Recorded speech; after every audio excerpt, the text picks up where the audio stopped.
Welcome to The Explainer. Today, we are absolutely unpacking the dark, incredibly atmospheric story of one of the strangest unsolved mysteries ever recorded by authorities. We're going to be relying on official records, witness accounts, and some genuinely chilling physical evidence to reconstruct an event that, honestly, completely defies logic. Let's unravel a disappearance that still has literally no explanation. This is the mystery of Room 307. Now, to truly understand just how baffling this case is, we first have to get a feel for the geography and the sheer isolation of our setting. Picture this. The year is 1994. We are out at a small, roadside motel right in the middle of the Nevada desert. We're talking about an environment that is deeply, profoundly isolated. This building was old, kind of forgotten by the general public, and located miles and miles away from the nearest town. It was exactly the kind of place frequented only by long-haul truck drivers and weary travelers who were just passing through. Out here, there are no crowds to blend into and absolutely no easy ways to just disappear unnoticed. And that brings us to the central, impossible puzzle of this entire case. Before we even analyze a single piece of evidence, I really want you to keep this question firmly in your mind. How does a man vanish from a locked room? It's your classic locked room mystery, right? But here's the catch. This isn't a work of fiction. This actually happened. As we go through the timeline and the structural layout of these events, this single question is going to haunt literally every piece of data we look at. Okay, let's dive into this. Section 1. Welcome to Room 307. The Arrival. Now, what's really interesting about this slide is how it reads almost like a disturbing police profile. It's the night of November 18th. Up until this point, it was a perfectly ordinary evening at this forgotten motel. But then, a man arrives at the front desk. He's wearing this heavy black coat and carrying a single, totally unremarkable leather suitcase. And the interaction immediately set off alarm bells. The receptionist later told police that during the entire transaction, the man never blinked, not once. He spoke with his flat, incredibly calm demeanor, paid for his stay entirely in cash, so, leaving absolutely zero paper trail. And then he made one very specific demand. He requested room 307. Now, this was highly unusual because room 307 was the one room at the motel that guests actively avoided. Previous occupants were constantly complaining about strange, unexplainable noises coming from inside the walls. But, despite her obvious unease, the receptionist handed him the key, and the man walked upstairs. And guys, that was the absolute last time anyone officially saw him. Section 2. The noises in the dark. An impossible escalation. Let's look at how quickly this builds. We're going to break down the timeline of the audio evidence reported by other guests staying at the motel that night. At 11:40 p.m., the man officially checks into room 307. For a couple of hours, nothing happens. But then, at exactly 2:13 a.m., the situation escalates violently.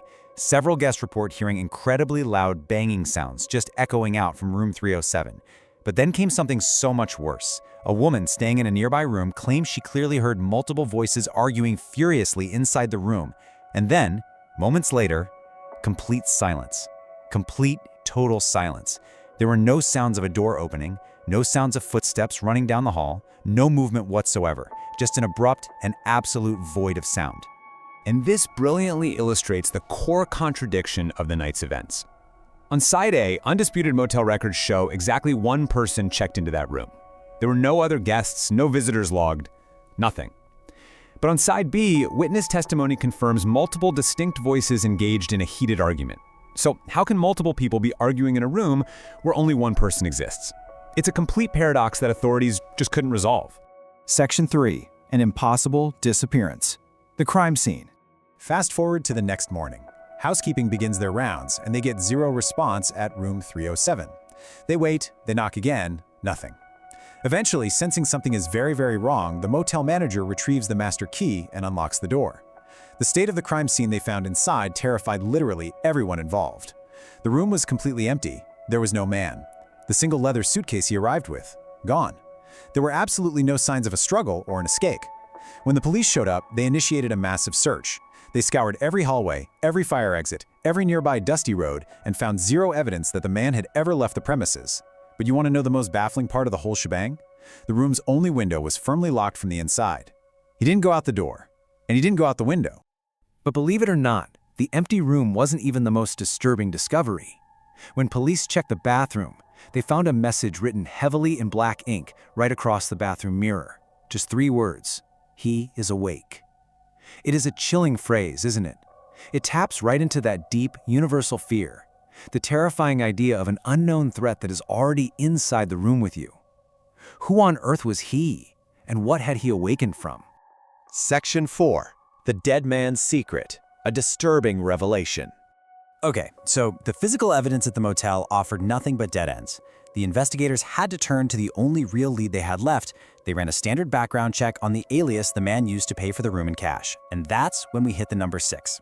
This discovery completely shatters our understanding of the timeline. The police found out that the name the stranger used to rent room 307 didn't belong to a missing person. No, it belonged to a man who had already been dead for exactly 6 years. And to make matters worse, the official records of his death were incredibly tragic and profoundly unsettling. This man didn't just pass away quietly at home. The records showed that he actually died inside a psychiatric hospital located in an entirely different state. Let that sink in. How does a man who died in a hospital 6 years ago walk into a Nevada motel in 1994, hand over cash, and ask for a room with noises in the walls? We actually have to look deeper into those medical records. According to the hospital staff, before he died, this patient suffered from really severe delusions. He would repeatedly ramble and warn the staff about something very specific. He constantly talked about, and I quote, a man who watches through mirrors.